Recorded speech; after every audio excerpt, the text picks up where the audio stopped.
The rain pounded against the windows of the small Brooklyn apartment as Alex clutched the urn tightly, his knuckles white.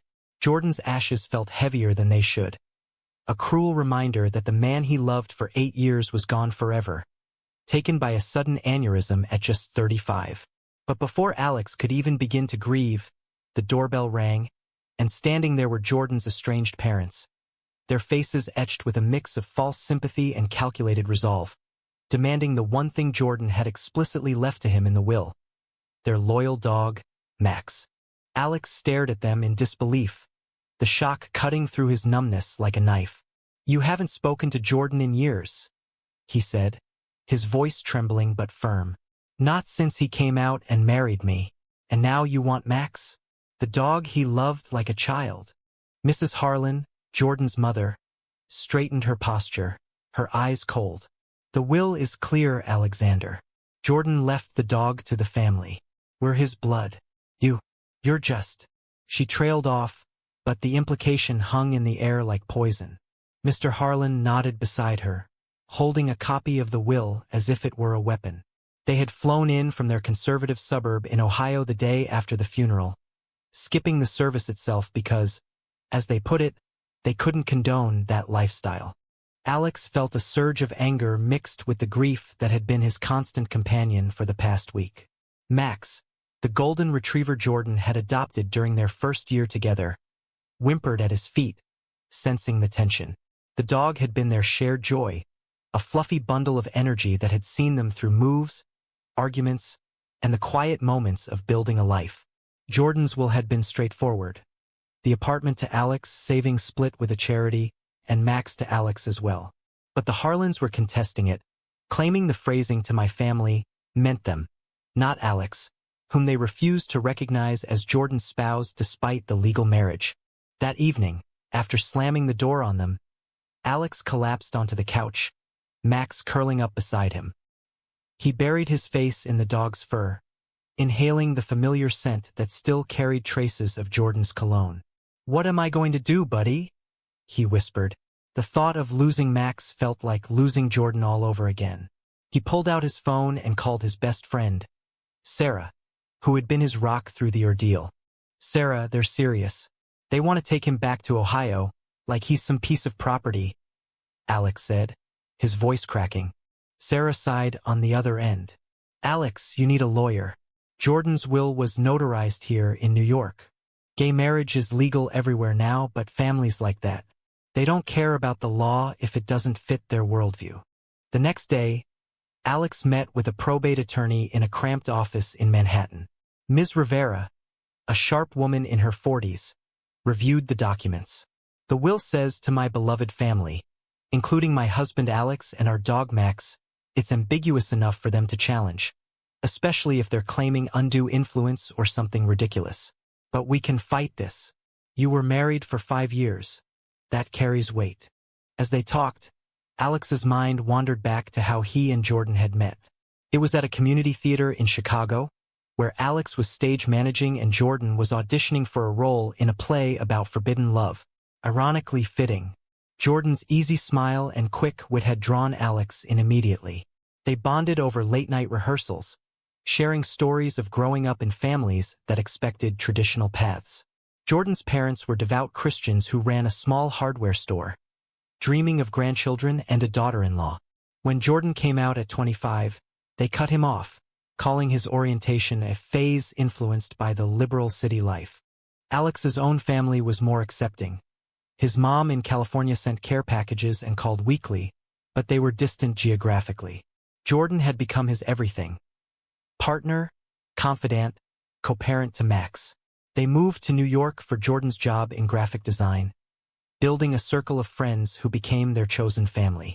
Life was good until that fateful morning when Jordan collapsed in the kitchen, coffee mug shattering on the floor. Now, with the Harlans pushing forward, Alex felt the weight of societal prejudices crashing down. In progressive Brooklyn, he and Jordan had lived openly, but the Harlans represented the undercurrents of intolerance that still lingered in America. "Why now?" Alex asked Ms. Rivera. "They ignored him when he was alive." "Grief does strange things," she replied. "Or maybe it's about control. Some families see a will contest as a way to erase what they couldn't accept. Over the following weeks, the legal battle heated up. The Harlans hired a lawyer from Ohio who specialized in traditional family values cases, arguing that Jordan's marriage to Alex was against their religious beliefs and that Max should go to a stable, moral environment. Alex read the filings with horror. Phrases like unnatural union and influence of urban decadence leaped off the page. It wasn't just about the dog. It was an attack on their entire life together. One night, as Alex walked Max in Prospect Park, he ran into an old friend from the theater days, Miguel. "Heard about the mess with Jordan's folks," Miguel said, hugging him. "It's bullshit, man, but fight it. For Jordan." Alex nodded, but doubt crept in. Was he strong enough? Max tugged at the leash, leading him to their favorite bench where he and Jordan used to sit, watching the world go by. As he adjusted Max's collar, an old leather one Jordan had engraved with Max Harlan right. Something caught his eye, a small seam slightly worn. Curious, he fiddled with it, and to his surprise, a tiny zipper revealed itself. Inside was a folded note, yellowed with age. His heart raced as he unfolded it. In Jordan's handwriting, "If you're reading this, something's happened. Alex, my love, there's more. Check the vet records. Max isn't just a dog, he's our legacy. Tell no one until the time is right." Alex's breath caught. What did that mean? He rushed home, digging through files. The vet records showed routine checkups, but one entry stood out. A microchip implant, not unusual, but linked to a private storage account. Jordan had always been tech-savvy. Perhaps this was his way of leaving a message. The discovery ignited a spark in Alex. He wouldn't lose Max without uncovering whatever Jordan had hidden. But as the court date approached, the Harlans escalated, spreading rumors in their hometown church about Alex corrupting Jordan. Social media buzzed with anonymous posts, and Alex received hate mail. The conflict was no longer private. It was a battleground for broader issues of LGBTQ rights versus family traditions. In the midst of it all, Alex found solace in small acts, cooking Jordan's favorite meals, listening to their playlist. Max became his anchor, the living reminder of their love. But the note haunted him. What legacy? He decided to wait, playing his cards close until he understood more.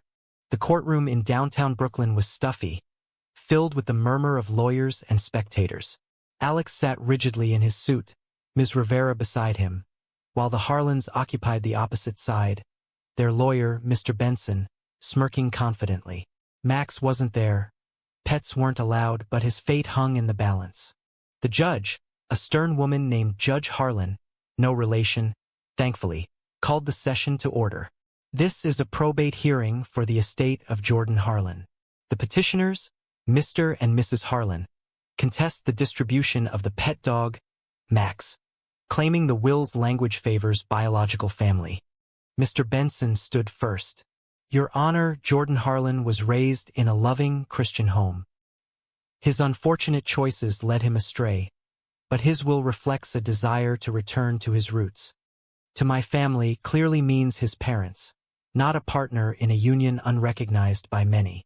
Alex's blood boiled. Unrecognized? They had married in a beautiful ceremony in Central Park, with friends cheering. But Benson continued, painting Alex as an outsider who had influenced Jordan away from his family.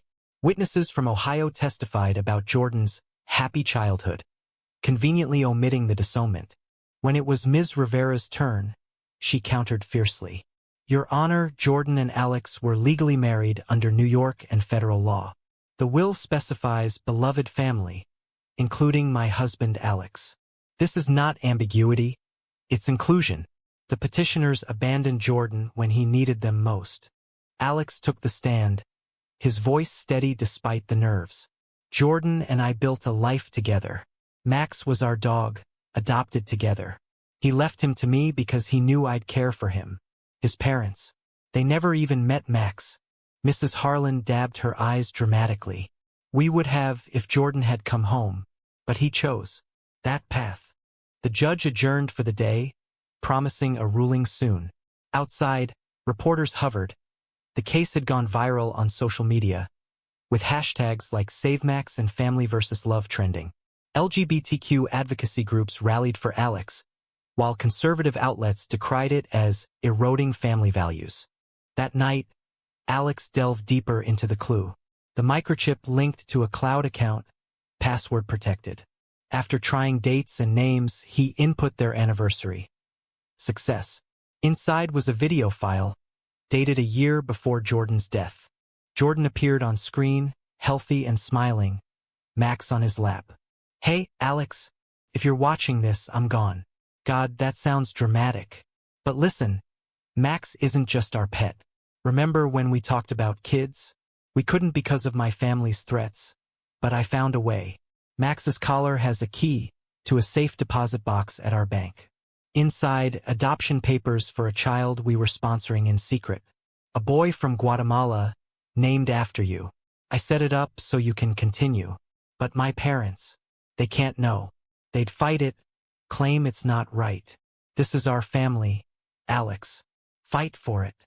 Tears streamed down Alex's face. Jordan had dreamed of fatherhood, but fears of discrimination and family interference had held them back. Secretly, he'd started the process using Max as a symbolic guardian. The caller's note was the breadcrumb, the video the revelation. But why hide it? Jordan must have anticipated trouble. The safe deposit box held documents. International adoption in progress with Alex as co-parent. It was Jordan's way of ensuring their legacy beyond death. Energized, Alex confided in Sarah. "This changes everything. But if I reveal it now, the Harlans might contest the adoption too." Sarah nodded. "Timing is key. Use it wisely." As the hearing resumed, tensions peaked. Benson presented emails from Jordan's youth, twisting them to show confusion. Alex's side countered with love letters and photos, humanizing their bond. Then, a surprise witness. Jordan's sister, Emily, whom Alex hadn't seen in years. She had stayed neutral, but now she testified. "My brother was happy with Alex. My parents cut him off because he's gay. They don't deserve Max or anything." The Harlans gasped. Emily continued. "Jordan called me before he died. He said if anything happened, protect Alex and Max." The courtroom buzzed. Judge Harlan seemed swayed, but reserved judgment. Outside, Alex hugged Emily. "Why now? I couldn't stay silent anymore. Mom and Dad are wrong. Jordan loved you." But the Harlans weren't done. They filed for an injunction claiming emotional distress. Alex felt the walls closing in. Society's fractures were evident. Support from friends clashed with online trolls spewing hate. He questioned if love could triumph over ingrained bias. Delving into the adoption, Alex contacted the agency. The boy, little Alex Jr., was 7, orphaned, waiting. Jordan had funded his care anonymously. Completing it would honor Jordan, but the legal fight risked exposure. One evening, as Alex played with Max, the dog pawed at the collar again. Another compartment? No, but the engraving caught light. Coordinates. Jordan's puzzles continued. Following them led to a park locker. Inside, letters to his parents, unsent. "Mom, Dad, I forgive you, but my family is with Alex now. Let us be." Alex wept. Jordan had hoped for reconciliation, but prepared for war. The media frenzy intensified as the case dragged on. National outlets picked it up. Gay widow fights in-laws over beloved dog. Hidden secrets emerge?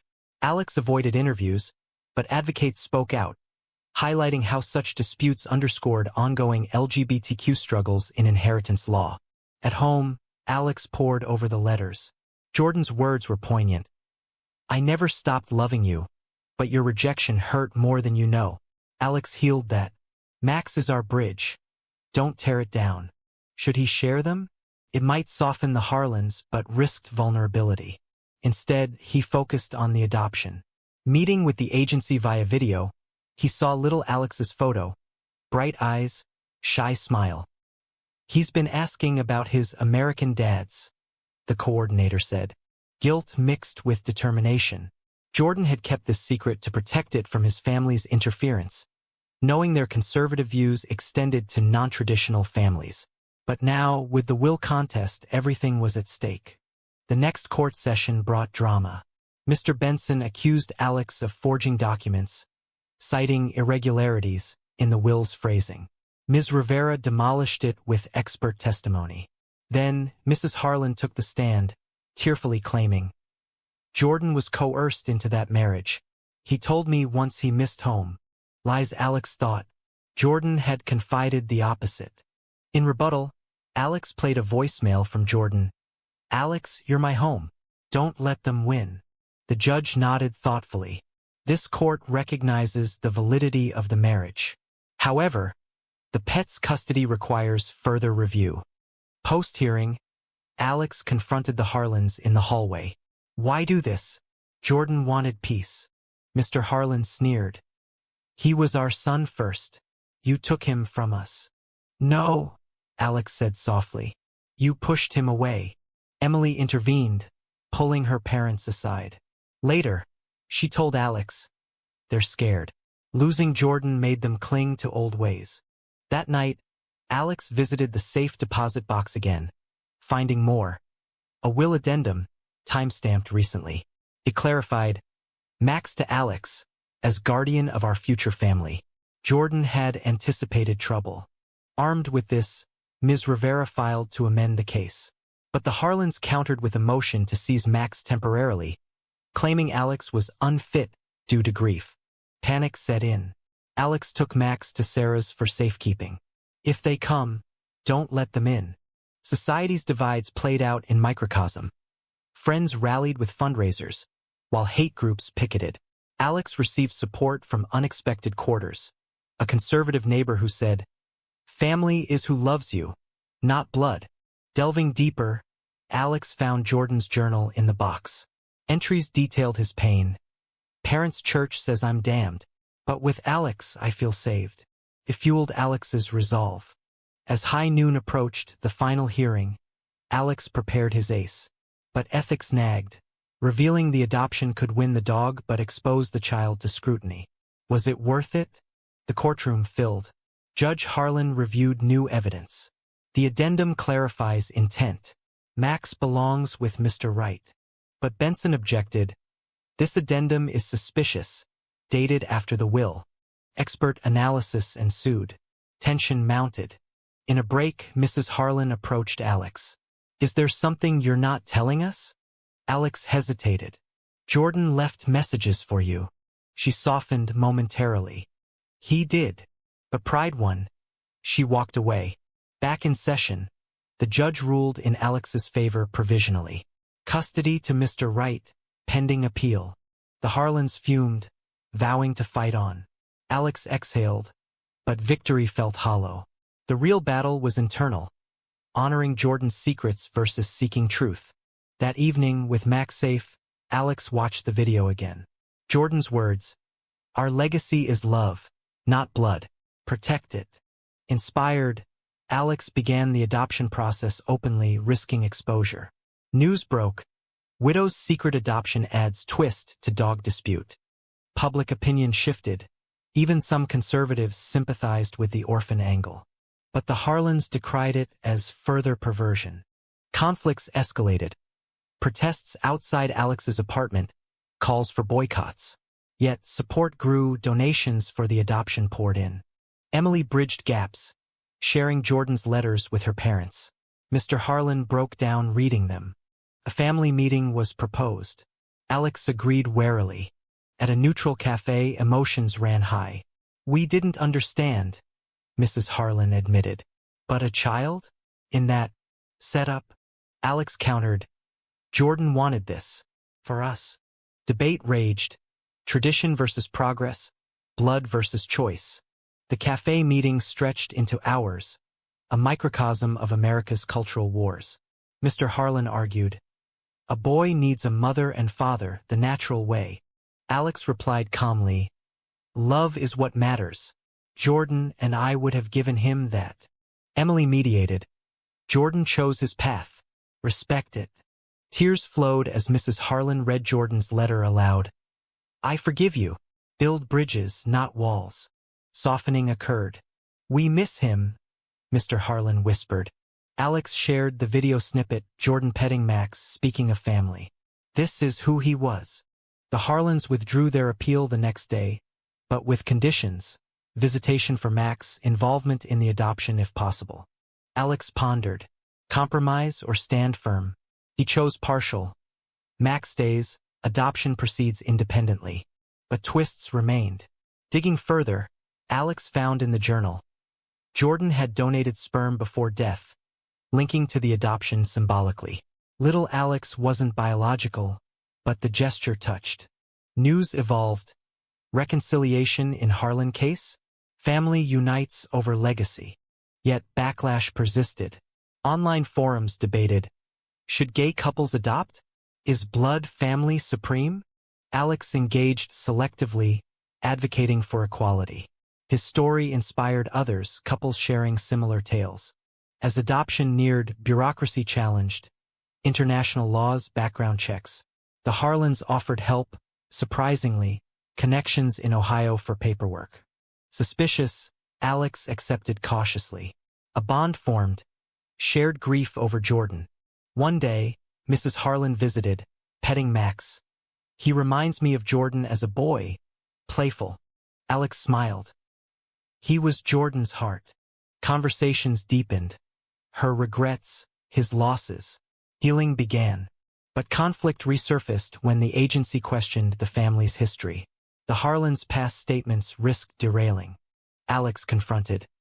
Your words could cost this child a home. Mr. Harlan apologized.